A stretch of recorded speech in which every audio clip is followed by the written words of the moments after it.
Mammon and the Archer by O. Henry. Mammon and the Archer. Old Anthony Rockwall, retired manufacturer and proprietor of Rockwall's Eureka Soap, looked out the library window of his Fifth Avenue mansion and grinned. His neighbor to the right, the aristocratic clubman G. Van Shylight Suffolk Jones, came out to his waiting motor car, wrinkling a contumelious nostril, as usual, at the Italian Renaissance sculpture of the Soap Palace's front elevation.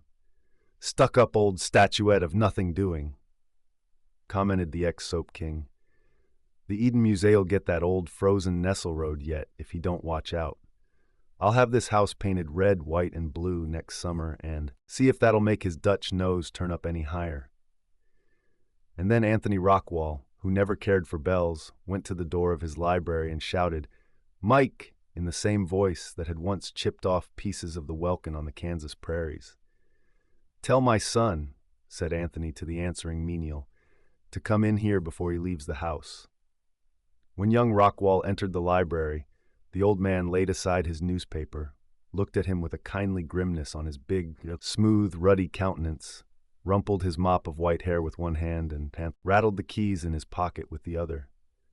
"Richard," said Anthony Rockwall, "what do you pay for the soap that you use?" Richard, only 6 months home from college, was startled a little. He had not yet taken the measure of this sire of his, who was as full of unexpectednesses as a girl at her first party. $6 a dozen, I think, Dad. And your clothes. I suppose about $60 as a rule." "You're a gentleman," said Anthony decidedly.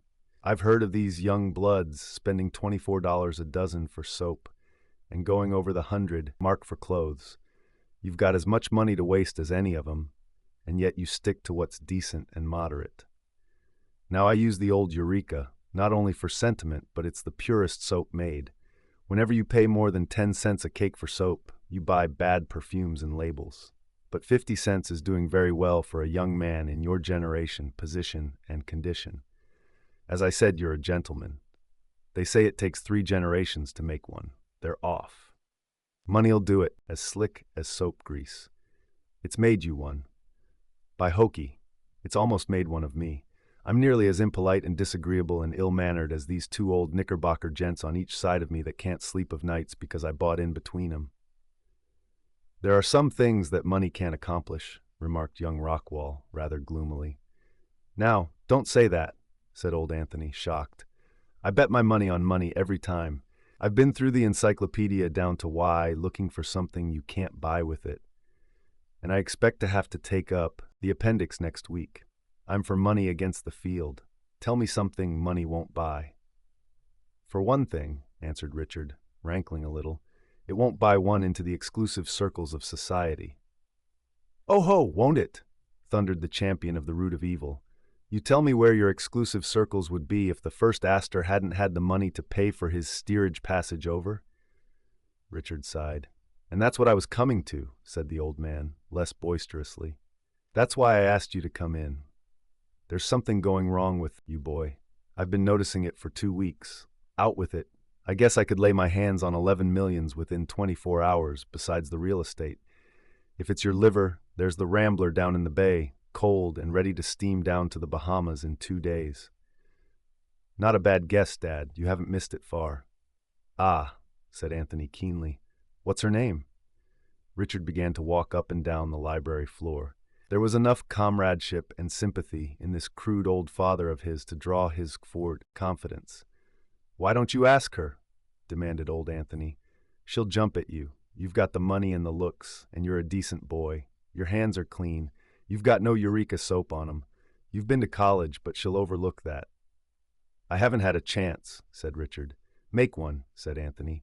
"Take her for a walk in the park, or a straw ride, or walk home with her from church. Chance! Pshaw! You don't know the social mill, Dad. She's part of the stream that turns it. Every hour and minute of her time is arranged for days in advance. I must have that girl, Dad, or this town is a blackjack swamp forevermore. And I can't write it. I can't do that." "Tut," said the old man. "Do you mean to tell me that with all the money I've got, you can't get an hour or 2 of a girl's time for yourself?" "I've put it off too late. She's going to sail for Europe at noonday after tomorrow for a 2 years' stay. I'm to see her alone tomorrow evening for a few minutes. She's at Larchmont now at her aunt's. I can't go there, but I'm allowed to meet her with a cab at the Grand Central Station tomorrow evening at the 8:30 train. We drive down Broadway to Wallach's at a gallop, where her mother and a box party will be waiting for us in the lobby. Do you think she would listen to a declaration from me during that 6 or 8 minutes under those circumstances? No.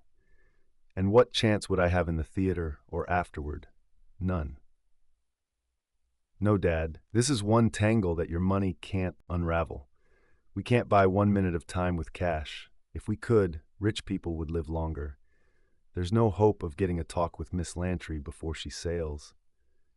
All right, Richard, my boy, said old Anthony cheerfully. You may run along down to your club now. I'm glad it ain't your liver. But don't forget to burn a few punk sticks in the joss house to the great god Mazuma from time to time. You say money won't buy time? Well, of course, you can't order eternity wrapped up and delivered at your residence for a price, but I've seen Father Time get pretty bad stone bruises on his heels when he walked through the gold diggings. That night came Aunt Ellen, gentle, sentimental, wrinkled, sighing, oppressed by wealth, in to Brother Anthony at his evening paper, and began discourse on the subject of lovers' woes. He told me all about it, said Brother Anthony, yawning.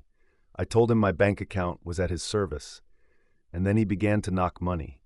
Said money couldn't help, said the rules of society couldn't be bucked for a yard by a team of 10 millionaires. Oh, Anthony, sighed Aunt Ellen, I wish you would not think so much of money. Wealth is nothing where a true affection is concerned. Love is all-powerful. If he only had spoken earlier, she could not have refused our Richard, but now I fear it is too late. He will have no opportunity to address her. All your gold cannot bring happiness to your son. At 8 o'clock the next evening, Aunt Ellen took a quaint old gold ring from a moth-eaten case and gave it to Richard. Wear it tonight, nephew, she begged. Your mother gave it to me. Good luck in love she said it brought. She asked me to give it to you when you had found the one you loved. Young Rockwall took the ring reverently and tried it on his smallest finger. It slipped as far as the second joint and stopped.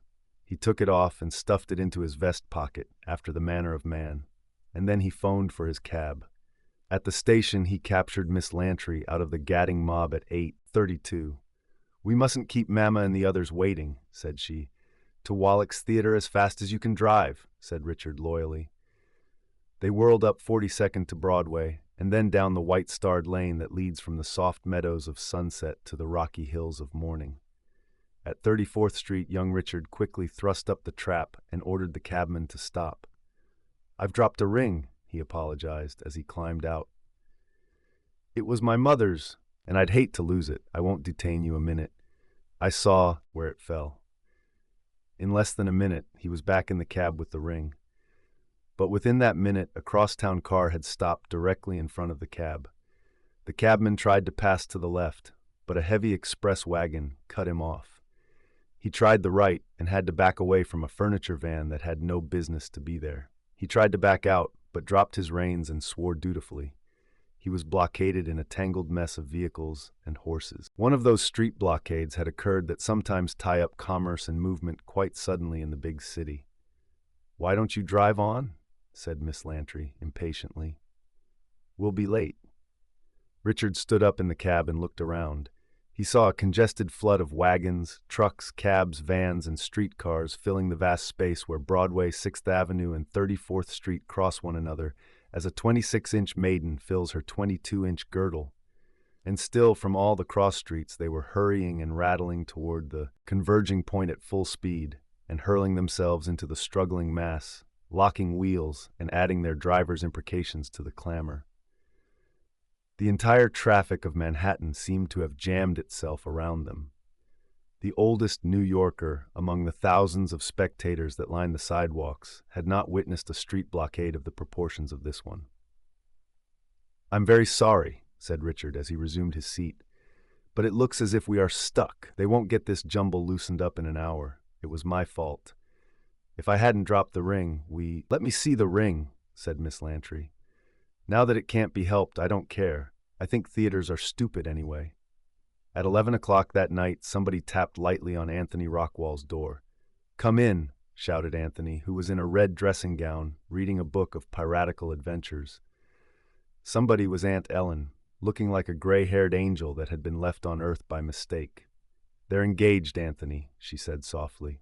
"She has promised to marry our Richard." On their way to the theater, there was a street blockade, and it was 2 hours before their cab could get out of it. And oh, brother Anthony, don't ever boast of the power of money again. A little emblem of true love, a little ring that symbolized unending and unmercenary affection, was the cause of our Richard finding his happiness. He dropped it in the street and got out to recover it. And before they could continue, the blockade occurred. He spoke to his love and won her there while the cab was hemmed in. Money is dross compared with true love, Anthony. "All right," said old Anthony. "I'm glad the boy has got what he wanted. I told him I wouldn't spare any expense in the matter if... But, brother Anthony, what good could your money have done?" "Sister," said Anthony Rockwall, "I've got my pirate in a devil of a scrape. His ship has just been scuttled, and he's too good a judge of the value of money to let drown. I wish you would let me go on with this chapter. The story should end here. I wish it would as heartily as you who read it wish it did. But we must go to the bottom of the well for truth." The next day, a person with red hands and a blue polka-dot necktie, who called himself Kelly, called at Anthony Rockwall's house and was at once received in the library. "Well," said Anthony, reaching for his checkbook, "it was a good bilin of soap. Let's see, you had $5,000 in cash." "I paid out $300 more of my own," said Kelly. "I had to go a little above the estimate. I got the express wagons and cabs mostly for $5, but the trucks and two-horse teams mostly raised me to $10. The motormen wanted $10, and some of the loaded teams $20. The cops struck me hardest. $50 I paid too, and the rest $20 and $25. But didn't it work beautiful, Mr. Rockwall? I'm glad William A. Brady wasn't onto that little outdoor vehicle mob scene. I wouldn't want William to break his heart with jealousy. And never a rehearsal either. The boys was on time to the fraction of a second. It was 2 hours before a snake could get below Greeley's statue. 1,300. There you are, Kelly," said Anthony, tearing off a check. "Your 1,000 and the $300 you were out. You don't despise money, do you, Kelly?" "Me?" said Kelly. "I can lick the man that invented poverty." Anthony called Kelly when he was at the door. "You didn't notice," said he, "anywhere in the tie-up, a kind of a fat boy without any clothes on shooting arrows around with a bow, did you?" "Why, no," said Kelly, mystified. "I didn't. If he was like you say, maybe the cops pinched him before I got there." "I thought the little rascal wouldn't be on hand," chuckled Anthony. "Goodbye, Kelly. Thank you for listening to this production from Triple Impact Studio. Let us know what you'd like to hear next.